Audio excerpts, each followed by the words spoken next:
시트 이동 단추를 통해서 앞쪽으로 이동할게요.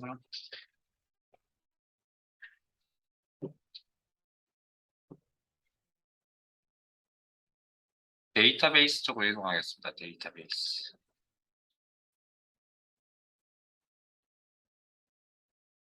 그리고 지금 교재는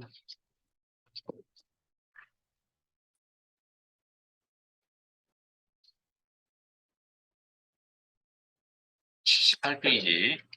자, 조건에 대해서 한 번 더 정리할 거니까 잘 들으시고 조건 찾아내는 게 쉽지가 좀 힘들거든요.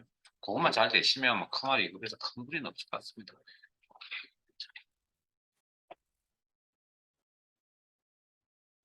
지난 시간에 데이터베이스 함수 배우셨고 작성법에 대해서도 한번 실습을 한 적이 있거든요. 어디서 하셨냐면 수학 삼각이라고 하는 여기서 했거든요. 제가 데이터베이스 함수와 if가 붙는 함수의 차이점도 설명을 같이 드리면서 작성법에 대해서 설명을 드리고 했는데 또 할 겁니다.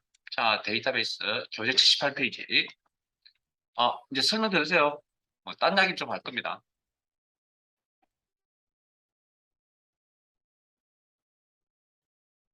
자, 지난 시간에 일단 이 문제 내용부터 한번 읽어볼게요. 교재 78페이지에. 자, 표일에서 구분, 데이터 확인하시고, 무용인, 구분이 무용인, 예매량 데이터 확인하시고, 합계를 계산하여 이 11셀에 표시하시오. 조건은 G9에서 G1066에 입력하시고 계산된 무용 예매량 합계 DML을 포함하여 표시의 3매, 얘입니다. 샘플. 자, 뒷섬, 디카운트, 디에버리지 중 알맞은 함수 골라서란 얘기죠. M% 연산자 사용. 자, 그러면 문제 내용 파악을 하면서 어떤 함수를 사용해야 되는지 판단해 봅시다. 자, 문제 내용은 뭐였죠?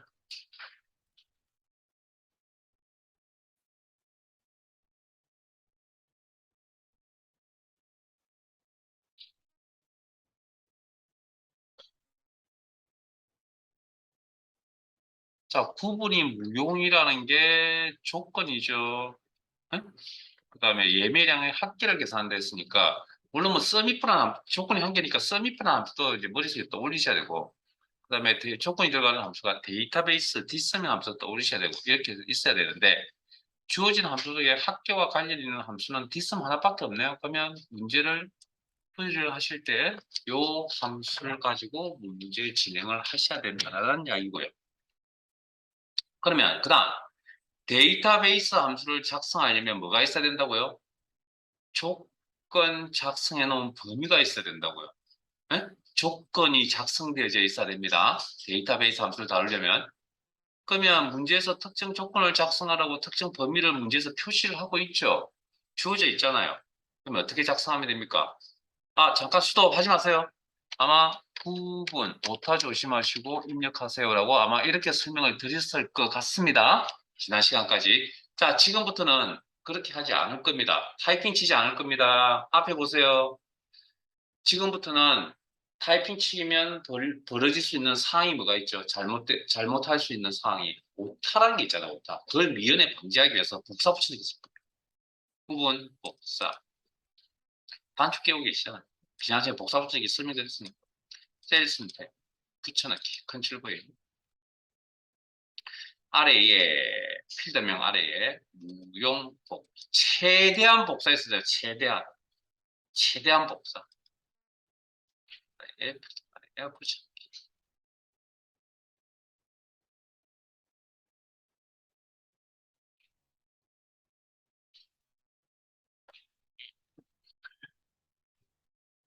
자, 이걸.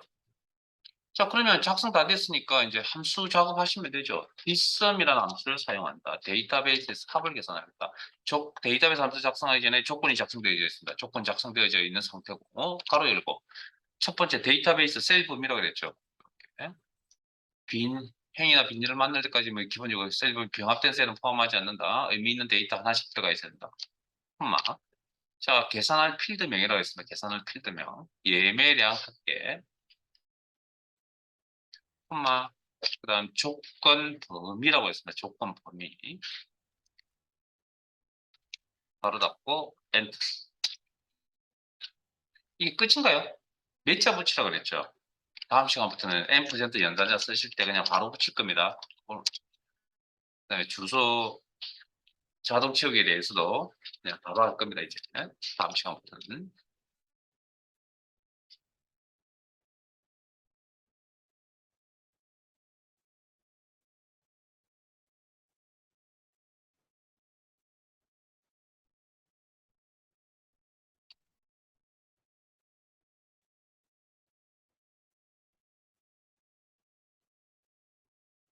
자, 마무리 되셨나요? 3번 가겠습니다. 아래쪽에 3번.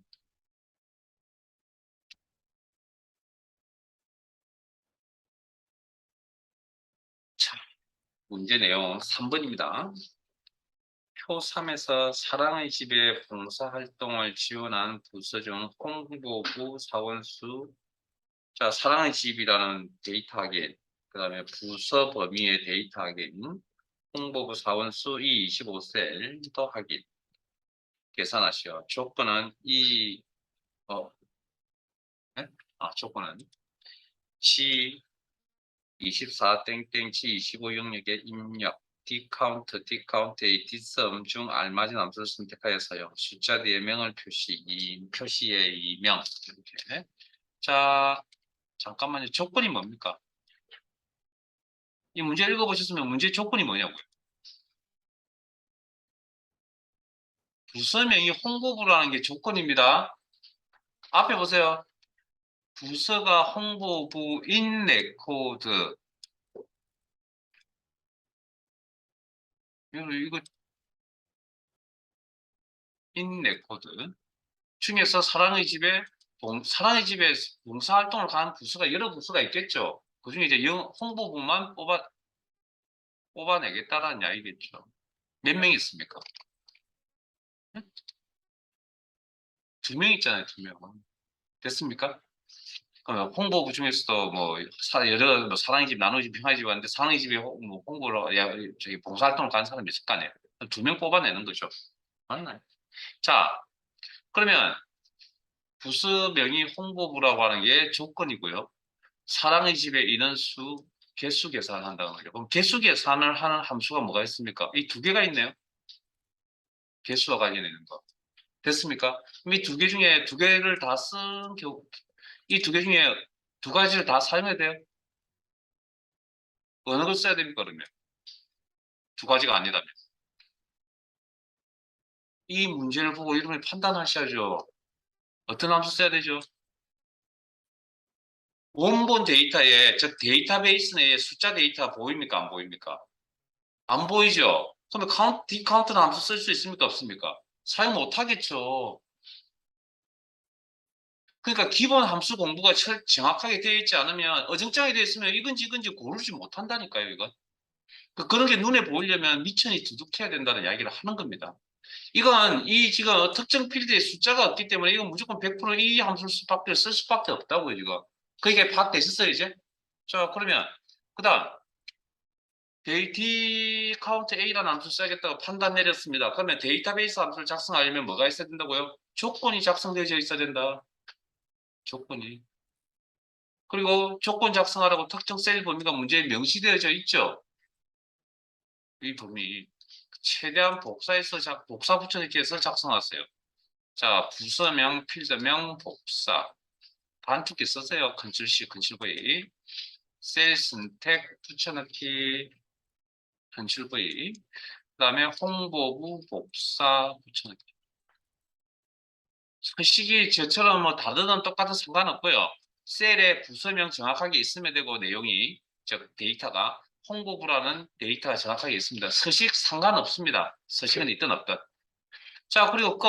그럼 이꼴 D count A 가로 열고 데이터베이스 범위 콤마 계산할 필드명 아무거나 선택해야 돼요. 평화의 집 선택해야 돼요. 나눔의 집 선택해야 돼요. 사랑의 집을 선택해야 되죠. 문제 내용이 이거 여기서 카운팅 한다 그랬으니까 계산하는 필드가 사랑의 집이잖아요. 콤마 조건 범위 방금 작성하셨던 부서명 이 홍보부라는 범위 가로 닫고 엔터 치면 숫자 값이 나오겠죠. 그 숫자 값 연결 문자명 직접 입력 쌍따옴표 묶어서 처리. 어쨌든 여기 있는 거 다 할 겁니다. 그러니까 조건에 대한 부분이기 때문에 오늘 여기서 마무리 짓거든요.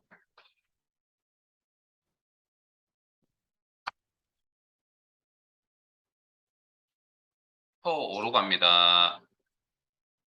3분 드릴게요.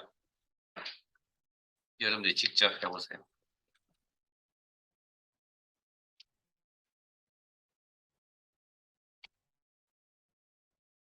뭐 이 문제를 푸는데 그게 뭐 걸림돌은 잠깐만요. 아닙니다. 아닙니다. 잠깐만요. 제가 실습할 시간 따로 드릴게요. 죄송합니다. 잠깐만요. 요거 하나 더 말씀을 드리고 해야 돼요. 자, 잠깐만요. 자자자자자자자자자. 자, 문제 내용 읽겠습니다. 5번. 표에서 지역 시 29시 38인 안산인 자, 지역 데이터 확인하셨나요? 그 다음에 안산 인 동호 회원수 D39셀에 표시하시오. 뒷선 D카운트 D맥스 중 알맞은 함수. 어떤 함수야 되는지 딱 문제 읽으니까 바로 보이죠? 안 보이세요? 회원 수잖아요. 개수잖아요. 인원수. 그러면 D카운트밖에 안 보이네요. 자, 숫자 뒤에 명을 표시하시오. 표시의 이명. 자, 그러면 일단 자, 절차대로 가봅시다. 지역이 안산이라는 조건, 동호회 회원수를 계산하겠다. 자, 개수 개념이죠. 그러면 주어진 함수 속에서 무슨 함수? D카운트밖에는 생각할 수밖에 없네요. 지급 사항은. 자, 그러면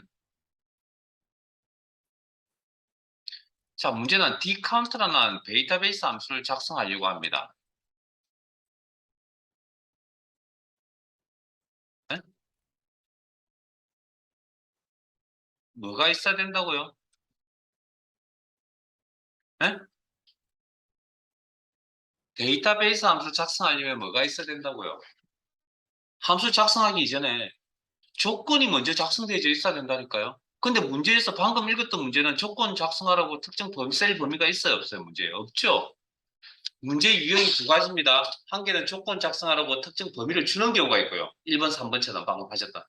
지금처럼 5번 같은 문제는 특정 범위가 없죠. 없으면 어떻게 하냐고요? 기존의 자료를 최대한 이용합니다. 기존의 자료라는 게 표 외에 있는 자료를 최대한 이용한다고. 그러면 우리가 조건을 작성을 한다면 직접적으로 자 화면 보실래요? 지역 필드명 아래에 안산 이렇게 작성할 거 아니에요. 작성을 한다면 근데 이런 내용이 보이세요 화면에? 셀의 지역 아래에 그 다음 아래에 안산이라는 데이터가 보이세요? 기존 자료 최대한 활용해야 된다니까 이렇게 됐습니까? 보이죠? 여기 있잖아요. 그러면 준비 끝났죠? 그럼 이걸 D카운트 D카운트는 앞에 쓰라고 쓸 수밖에 없는 상황이 문제에서 일단 데이터베이스 셀 범위 계산할 필드명 회원명 선택하셔도 되죠? 네? 성명 필드명 선택하셔도 되죠? 그죠? 지역 필드명 선택하셔도 되죠? 안 됩니다. 세 개 다. 왜 안 됩니까? 카운트의 역할이 뭐라고요? 숫자 데이터의 개수이기 때문에 이거는 가입연도 필드밖에는 이 상황에서는 가입연도 필드밖에는 선택을 할 수가 없다. 밖에 선택할 수가 없다. 왜? 카운트 숫자 데이터겠습니까? 콤마 조건 범위 기존의 자료를 최대한 활용한다. 주어진 범위가 없기 때문에 바로 닫고 명자 붙여 있나요? M% 연산자명 그리고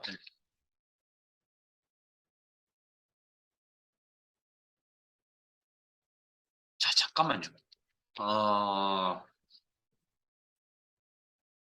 여기 방금 작성하셨던 이 시계 방금 작성했던 이 시계 요 부분이죠. 요거 D28이라고 하는 부분 요걸 여기 무슨 의미죠? 어떤 인수입니까? 계산한 필드명이잖아요. 이걸 숫자값 4로 바꿔도 됩니다. 이게 무슨 의미냐면 숫자값 필드명을 참조나 작성을 하지 않고 숫자값을 적어 놓으면 어떻게 해석하냐면 이렇게 해석합니다. 필드의 위치값. 데이터베이스 내에서 가입 연도는 몇 번째 필드라고요? 하나, 둘, 셋, 넷. 그래서 네 번째 필드라고 해석합니다. 그렇게 약속했고, 이 이야기를 하는 이유는 실기는 솔직히 셀 주소 참조하면 됩니다. 굳이 저런 거 외우실 필요 없기 때문에. 근데 필기에서 저렇게 사라고 적어 놓는다고요. 필기 시험에서. 그거, 그래도 같은 결과가 나오고. 물론 이 함수는, 이 내용은 카운트 A라는 함수를 이용하셔도 됩니다. 실제는. 근데 문제에서 요 함수밖에 없으니까 카운트. 그렇게 이해하시고. 그 다음 어디로 가시냐면, 문제 4번 갑니다. 문제 4번.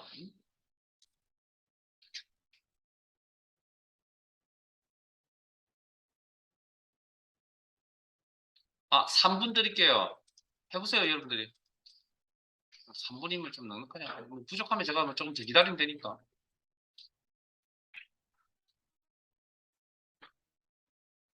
충분히, 지금까지 설명드렸던 내용이면 충분히 하실 수 있을 것 같거든요. 4번입니다, 표 4. 문제 4번.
자, 문제 내용을 읽어보셨으니까 키만 이야기하겠습니다. 자, 제조회사 상공전자라는 조건에서 최고 판매가, 최저 판매가를 계산된다. 그러면 주어진 함수 속에서 조건이 있고 최대값을 계산하겠다. Dmax, Dmin이라는 함수 써야 되겠네요. 뭐 거기까지는 충분히 내용 파악하셨을 거고. 그럼 데이터베이스 함수를 작성할 거라고 판단을 내렸으면 뭐가 있어야 된다고요?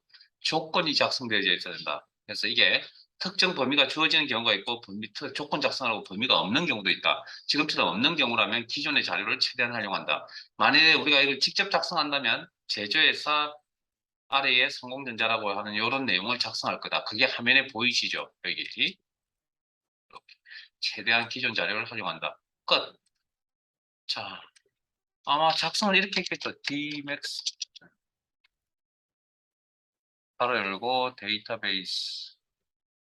계산할 필드명, 판매가, 조건 범위, 기존의 자료를 이용한다. 바로 열고 마이너스 빼기 최고 최저가 차이가 있으니까 Dmin.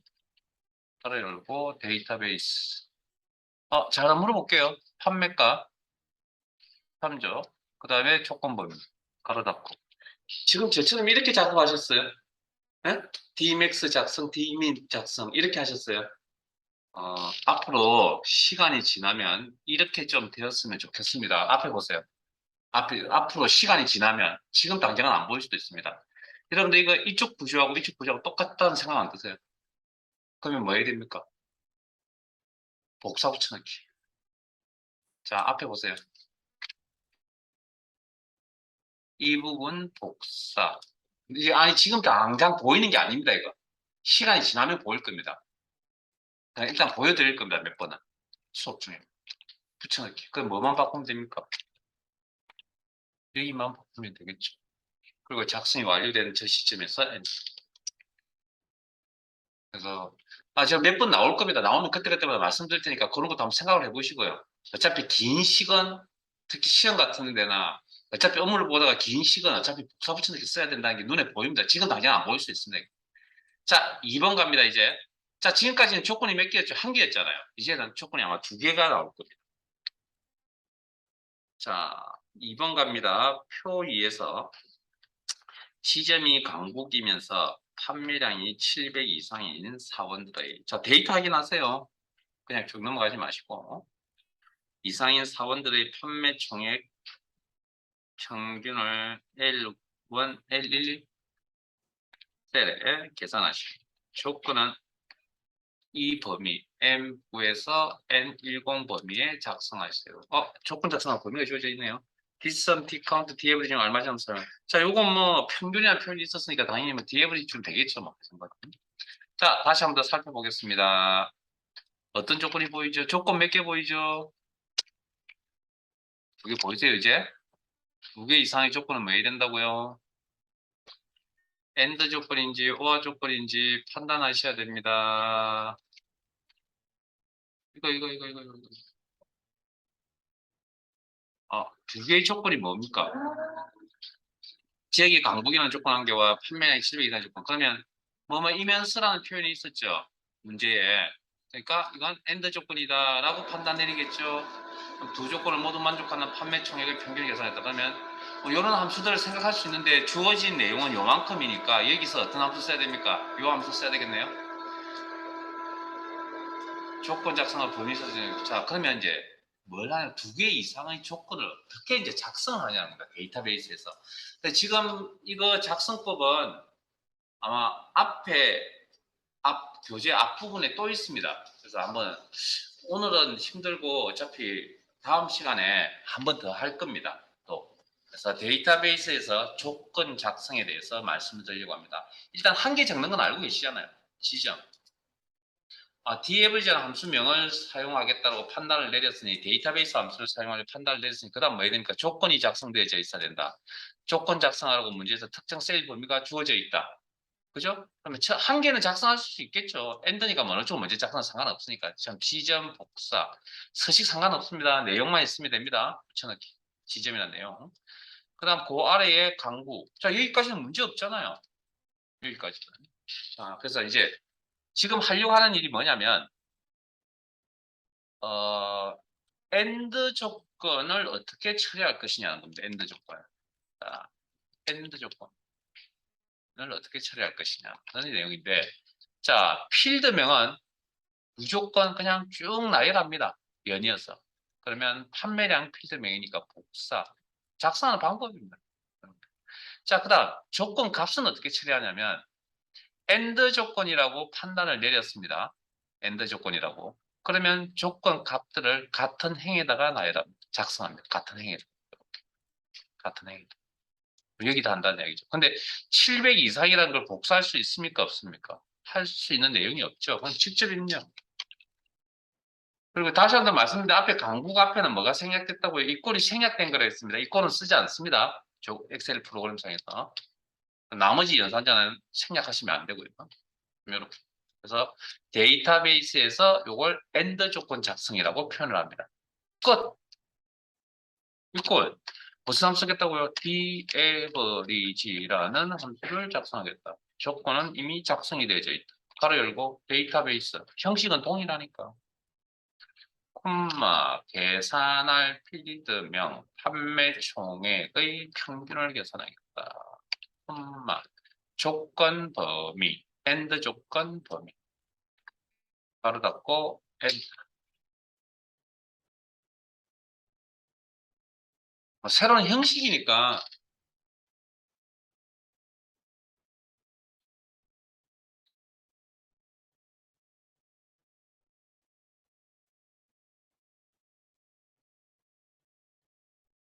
자 그러면 AND 조건이 있으면 OR 조건도 있어야 될 거 아니에요. 그럼 OR 조건 작성도 한번 해봅시다.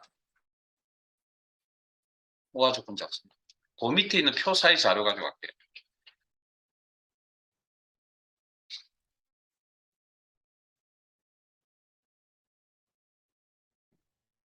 자, 이런 OR 조건을 하겠습니다. 제조회사 상공전자 제작 용량 64GB OR 조건이라고 판단을 내렸다고 합시다. 그러면 OR 조건 작성 어떻게 하느냐? 제조회사 상공전자 한 개 적는 건 문제가 없죠? 여기까지는. 그 다음 필드명은 저장 용량이라는 필드명이죠. 문자입니다. 문자. 여기 있는 데이터 문자입니다. 저장 용량 필드에 있는 데이터 문자입니다. 자, 저장 용량 복사 필드명은 연이어서 나야 됩니다. 뭐 여기까지는 방금 기본적으로 아는 내용입니다. 그 다음 OR 조건이라고 이제 판단을 내렸잖아요. 그러면 조건 값을 다른 행에 작성합니다. 여기다 하면 AND 조건이 되고 그래서 서로 다른 행에다가 조건 값을 작성합니다. 64기가 이것도 문자니까 두 개가 복사할 수 있네요. 최대한 복사해서 여기 AND 조건 데이터베이스에서 죄송합니다. OR 조건 작성이라고 합니다. 여기까지. 자 그리고 자 그다음 이런 조건도 처리할 수 있거든요.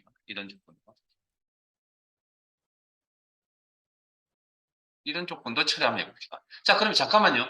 방금 배운 대로 한다면 자 제 화면 잠깐만 보세요. 작성하지 마시고 방금 배운 대로 한다면 제 필드명 복사 조건값은 나열 그 다음 필드명 연이어서 나열 그 다음에 OR 조건이니까 서로 다르게 돼. 자 요렇게 적는 게 당연히 맞죠. 이게 가장 기본적인 제가 방금 설명드렸던 내용인데 물론 최대한 복사해 쓰시고 자 그런데 일반적으로 쓰실 때 이게 가장 기본 틀이긴 한데 필드명이 이렇게 같잖아요. 같을 때는 어떻게 하냐면 보통 이렇게 작성합니다. 자 이건 같이 작성하셔야 됩니다. 제조회사 복사 필드명 그리고 이미 셀 선택 붙여넣기 일단 필드. 한 개 적는 건 문제 없잖아요. 상공전자 한 개 적는 거.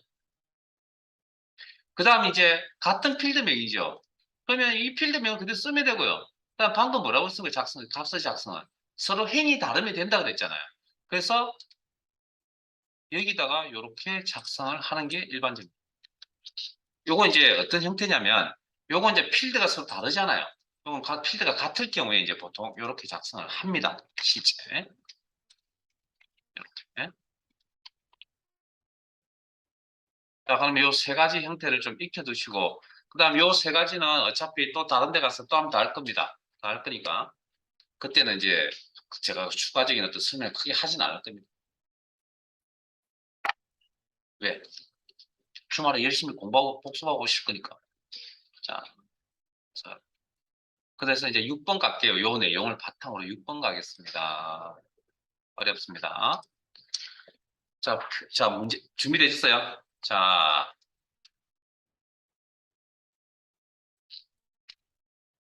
표 6에서 성별 데이터 확인하시고,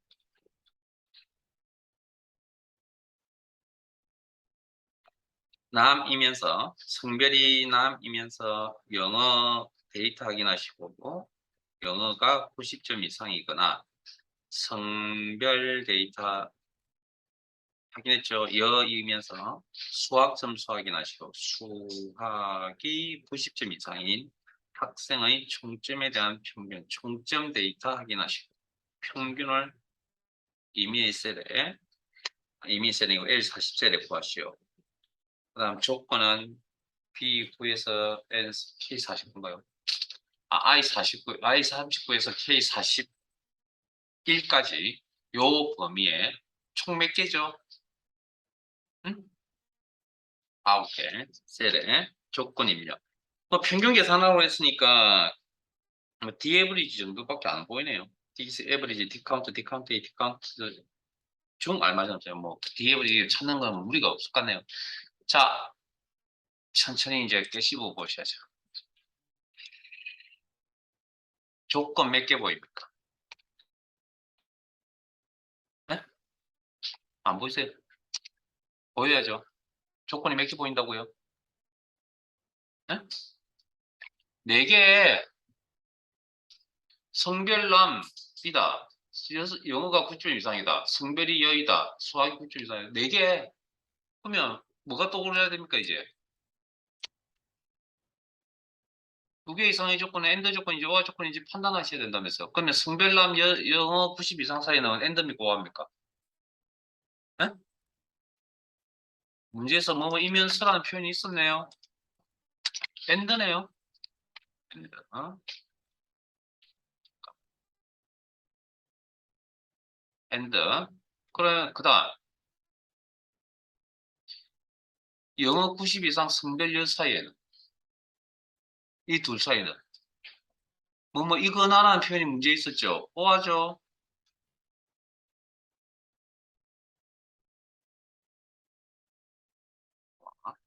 그다음 성별 여 수학 90 사이의 관계는 조건 형태는 이면서라는 표현이 있으니까 엔드 조건이네요. 오케이. 자 그러면 이렇게 판단하고 나니까 아까 if 함수 할 때 배웠던 and if 결합 조건이네요. 응? and if 결합 조건이네요.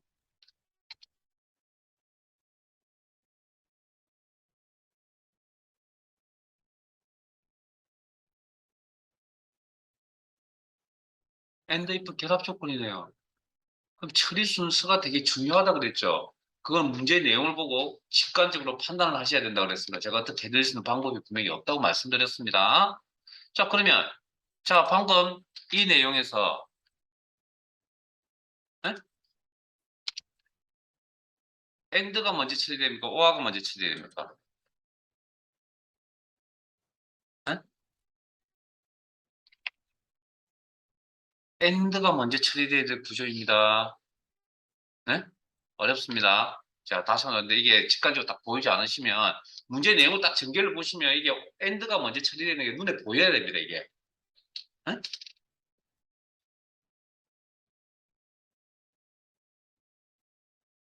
그렇지 않고서는 답이 없습니다. 뭐 어떻게 해드릴 수 있는 방법이 크게 없다고요. 해드리고 싶은데 제가 능력이 안 되는지 설명을 하다 보면 계속 꼬입니다. 계속. 진짜 구조 아시겠어요? 이렇게? 그러니까 죄송한 이야기인데 이게 이런 구조가 어려운 구조가 그렇게 시험에 자주 나오는 건 아니기 때문에 일단 엑셀 배웠기 때문에 알아야 된다는 거 하나. 그다음 시험에는 근본적으로는 알아야 된다는 거 하나. 시험에는 그냥 이런 구조 자주 나오는 거 아니니까 너무 힘드시면 힘든 분들이 계시다면 애워서 가셔야죠. 근데 회사 가면 다 일처리가 이런 겁니다. 이런 거. 단순한 일처리 안 맡깁니다. 이제. 뭐 돈을 연봉 주고 쓰는데 뭐 누가 쉬운 일을 맡기겠습니까? 사장이 하겠죠, 그러니.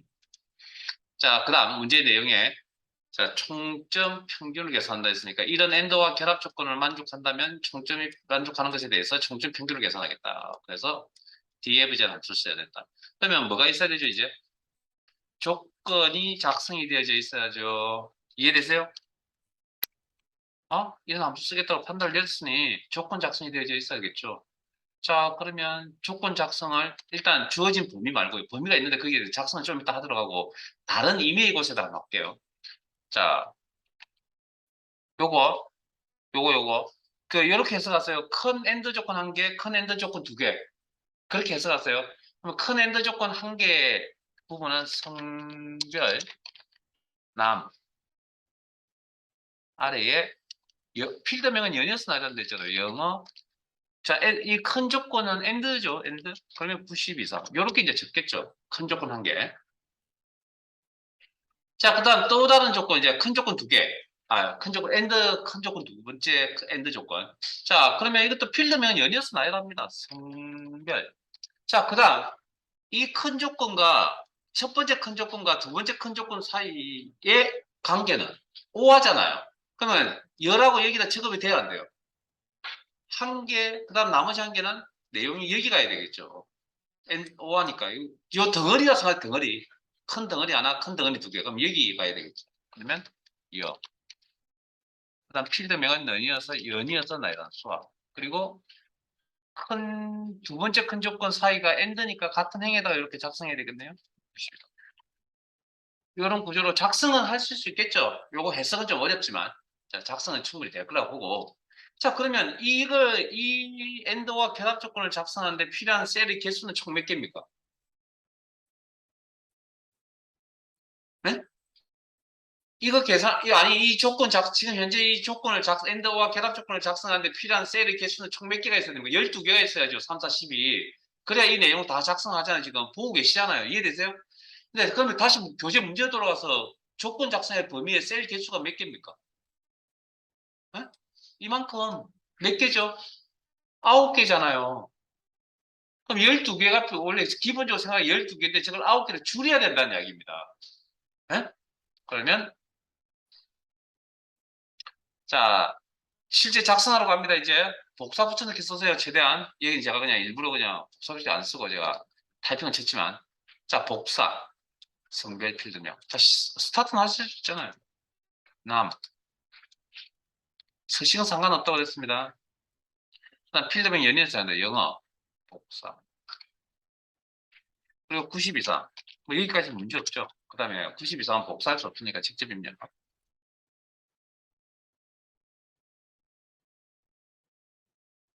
그 다음 요건 보면 요 필드명이 동일하지 않아요? 동일하고 이 둘 관계는 오하죠. 그럼 아까 이거 기억나세요? 이거?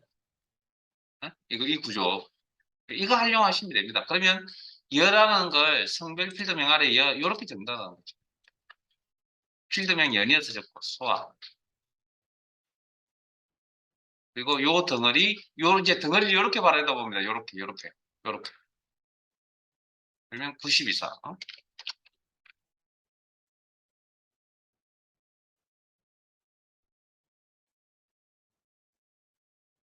이제 요 구조를 요렇게 정다는 거 이제 아시겠죠? 어떻게 적어 나왔는지.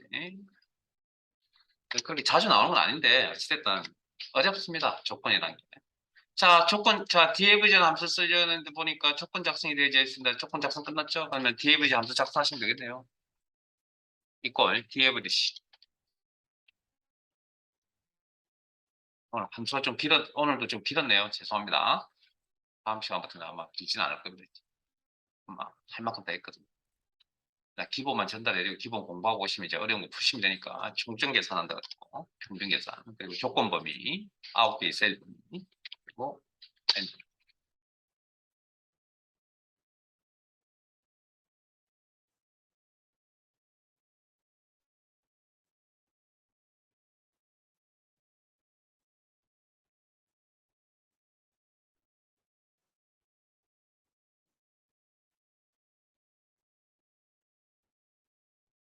자, 교재 54페이지 펼쳐봅니다.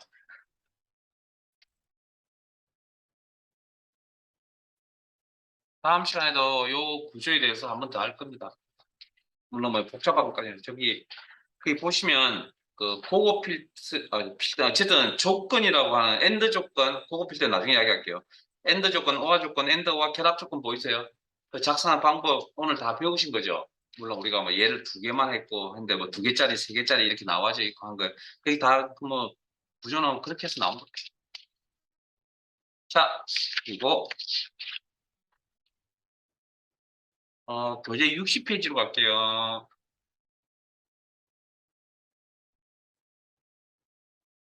자, 파일을 열겠습니다. 파일 탭에 열기, 찾아보기, 기본 작업 5, 기본 작업 5.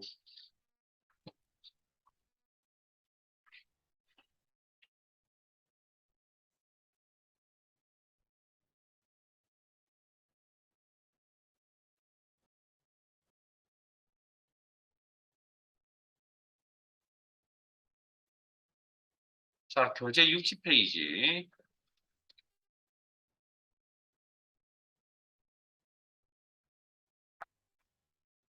자, 제목이 텍스트 나누기.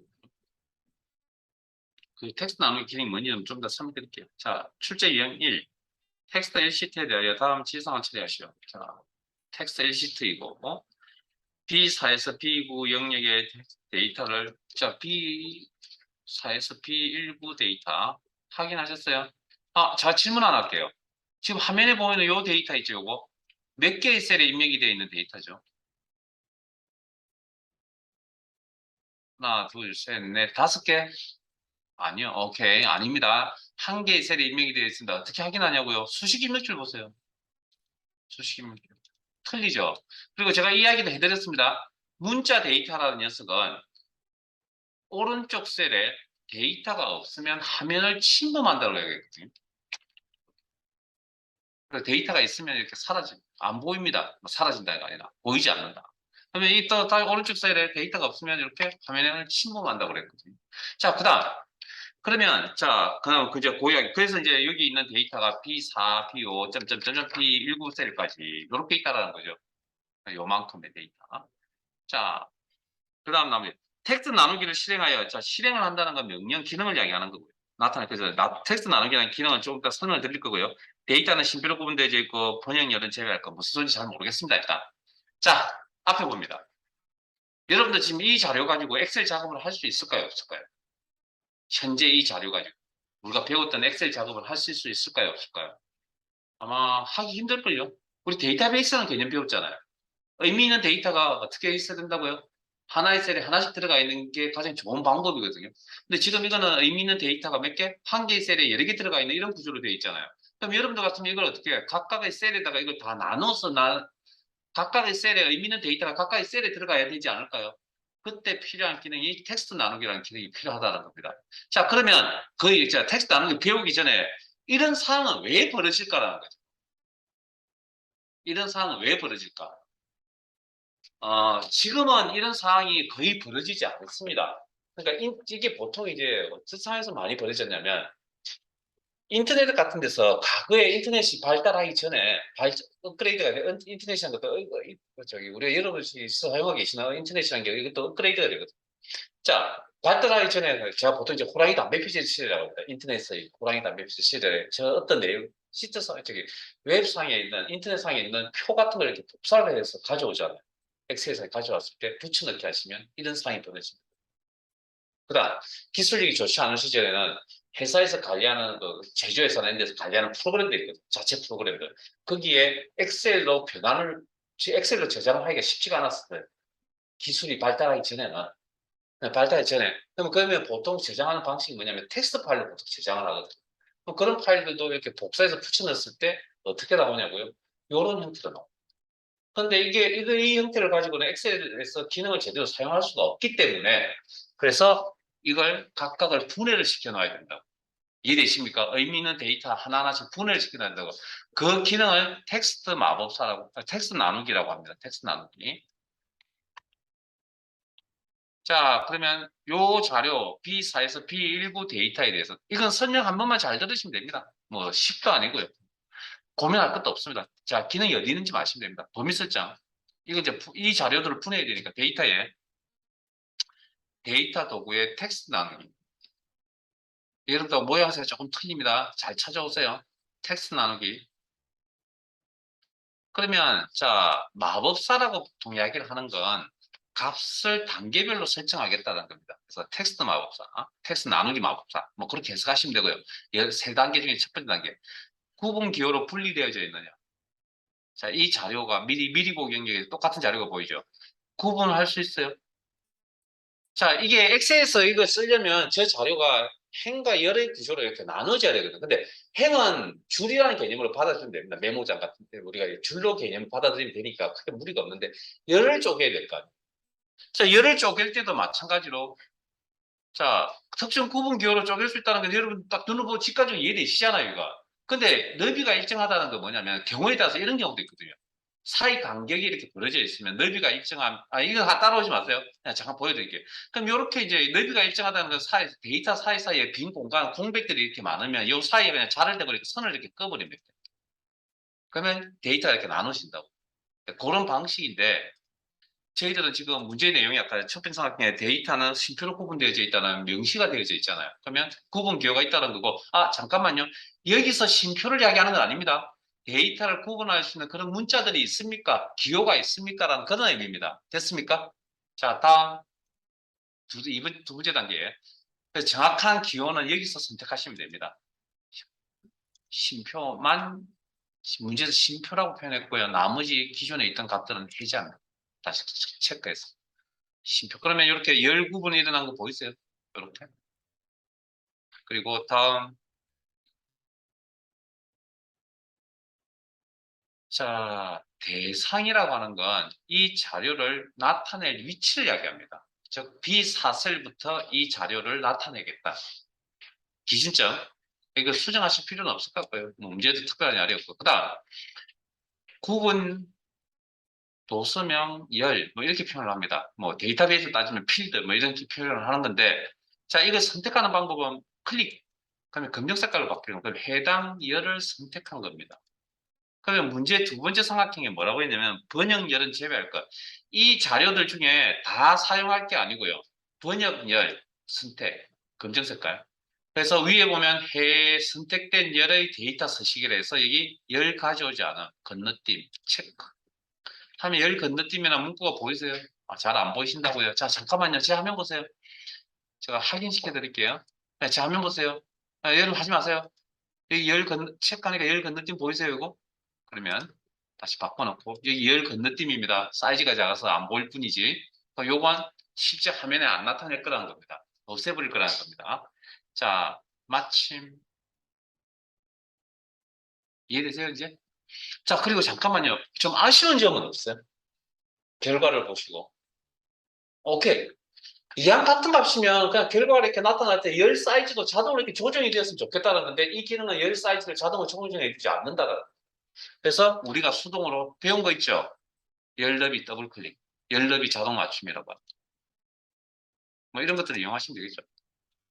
물론 자, 제 화면 보세요. 물론 제 화면 보세요. 연속 세 번 하셨죠?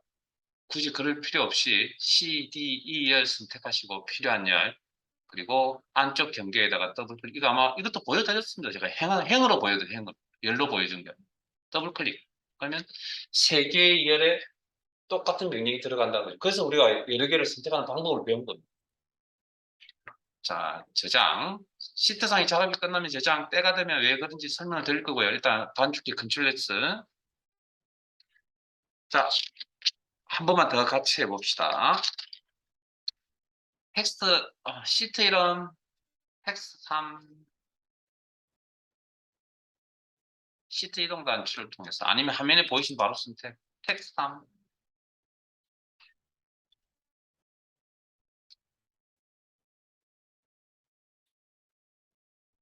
자, 한 번 더 해보요. 실수할 시간 드릴게요.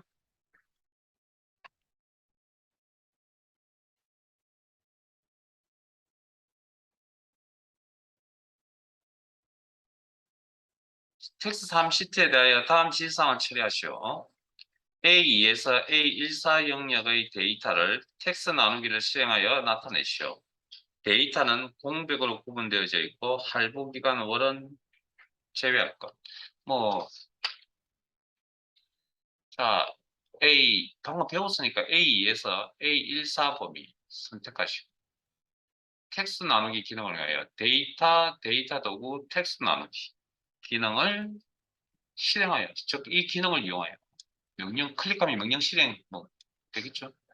그다음에 텍스트 마법사 단계에서 자, 첫 번째 삼각형에 공백으로 구분되어져 있다. 즉 구분 기호가 있다라는 이야기입니다. 이건 유무를 물어보는 거지 정확한 데이터를 물어보는 게 아닙니다. 정확한 값을 물어보는 게 아닙니다. 그리고 다음 단계 2단계에 가서 뭐 한다고요? 문제에서 요구하는 기호를 제대로 선택해 주면 되고요. 그다음 문제에서 지시하는 것 외에는 체크 해제하셔야 되고 그 이유는 아시겠어요? 왜냐하면 쉼표가 있다면 또 쉼표에 의해서 또 구분이 일어날 수도 있기 때문에 그런 겁니다. 다른 기호에 의해서. 지금은 공백으로만 얘를 구분하겠다는 그런 의미가 되겠죠.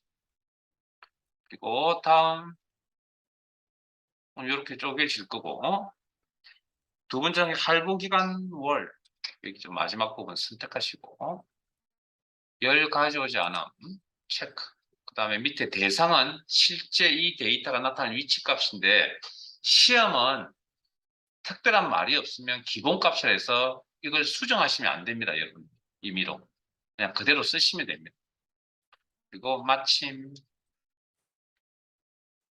시트상의 작업이 끝나면 저장.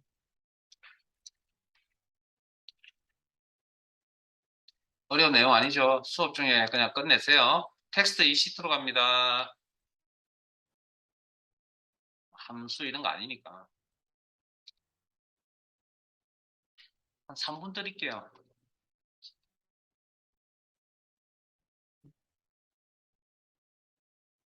여러분들 마무리 한번 해보세요.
응?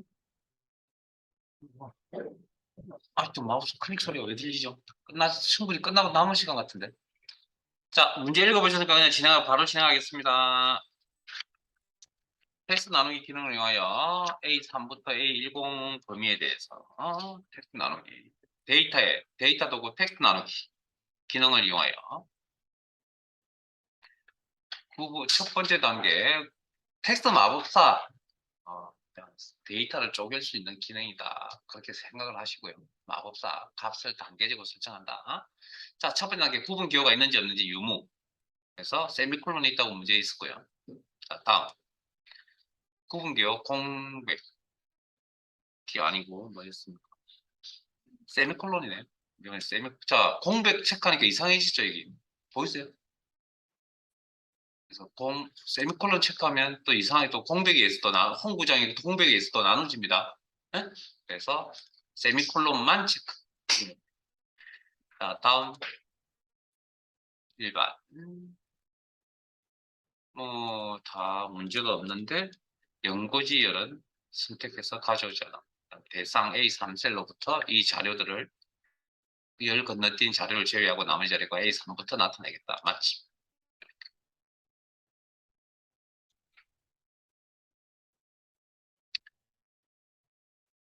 파일 하나 열겠습니다. 파일 탭에 열기, 찾아보기,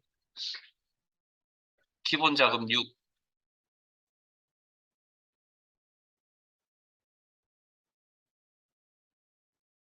혹시 저처럼 화면에 보안 경보라 해서 노란색 띠 모양이 보이시면 콘텐츠 사용이라고 눌러주시고, 기본 자금 6 파일입니다.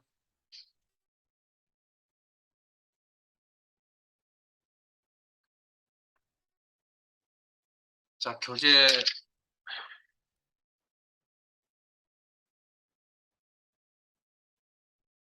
65 페이지 펼치시고.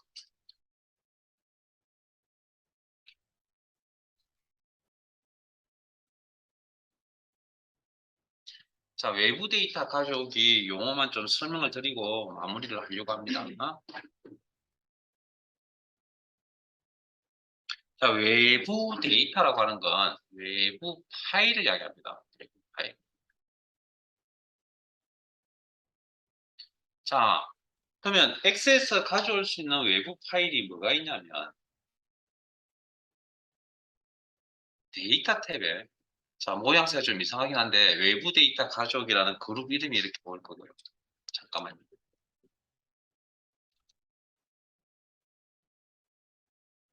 그러면 이렇게 외부 데이터 가져오기 보이시죠? 요 부분, 요 부분. 그러면 요 아이콘 액세스라는 프로그램 잘 모르시죠? 응? 그러면 시험에 이 파일을 가져오라고는 할 수가 없을 것 같습니다. 다음, 웹. 또 웹, 혹시 인터넷상에 보이는 정보 그 저장해 보신 적 있어요? 웹페이지로 저장. HTML이나 HTML 뭐 이렇게. 뭐 그런 파일도 익숙치 않은 파일이고 뭐 아시는 분은 아실 거고 모르시는 분 저장 안 해보신 분도 있을 거고 그럴 것 같고요. 그 다음에 텍스트 파일은 아시죠? 요거 뭐 우리가 잘 알고 계시는 이 메모장과 같은 여기서 저장할 때 여기 텍스트 문서 보이세요? 이게 텍스트 파일이라고 하는 겁니다. 물론 여기에 형식이 요것만 있는 게 아니고 다른 형식 저장하는 게 있긴 한데 어쨌든 메모장 같은 이런 프로그램 저장하는 게 이런 너무나 잘 알고 있는 내용이잖아. 시험은 이게 아마 기준이 될 거라고 텍스트 파일을 불러오는 게 가져오는 게. 그럼 기타 원본에서 쭉 내용을 보시면 나와요? 여기 있는 것들 아는 내용 있어요? 없을 거라고요. 있으면 이상하신 분들입니다. 여기 계셔야 될 분들이 아닙니다. 저는 되게 어려운 내용이거든요. 그래서 더 이상 진행 안 할 겁니다. 여기까지 갈 겁니다. 자, 그래서 요 이야기 할 거고요. 그러면 외부 파일을 가져오는 건 파일을 연다라는 개념이잖아요. 그럼 파일을 여는 건 어디서 하시면 되냐면 파일 탭에 열기, 찾아보기 여기서 하시면 됩니다. 저 텍스트 파일을. 그런데 우리가 지금까지 우리가 여기 그러면 저런 아이콘 아까 노트 모양의 아이콘이 안 보이느냐 텍스트 파일 아이콘이 안 보이냐 그건 밑에 보면 열어야 될 파일 형식이 이렇게 이런 파일만 열겠다라고 나와 있기 때문에 그런 겁니다. 여기에 보시면 모든 파일을 하시거나 아니면 텍스트 파일을 열겠다라고 이렇게 체크를 하시면 이거 보이세요 이거 txt라고 이거 우리가 알고 있는 모든 파일로 바꿔볼게요 제가 모든 파일로 하시면 상관없습니다. 왜냐면 있는 형식이 엑셀 파일하고 텍스트 파일. 여기 보이세요, 이거? 이렇게 해서 이걸 가져오는 방식이 있는데, 저희들은 시험 준비는 이 방식으로 안 할 겁니다. 다른 방식으로 할 겁니다. 그래서 다음 주에 요 내용을 다음 주에 다루도록 하고요. 오늘 배웠던 내용과 연관성이 있기 때문에. 주말들, 금요일 수업 없고요. 주말들 잘 보내시고, 코로나 조심도 좀 하셔야 될 것 같고요. 어쨌든 다시 재유행할 기미가 보이니까. 그리고 월요일 날 뵙도록 하겠습니다. 출결 체크하시면 체크 잘하고 돌아가시고 수고하셨습니다.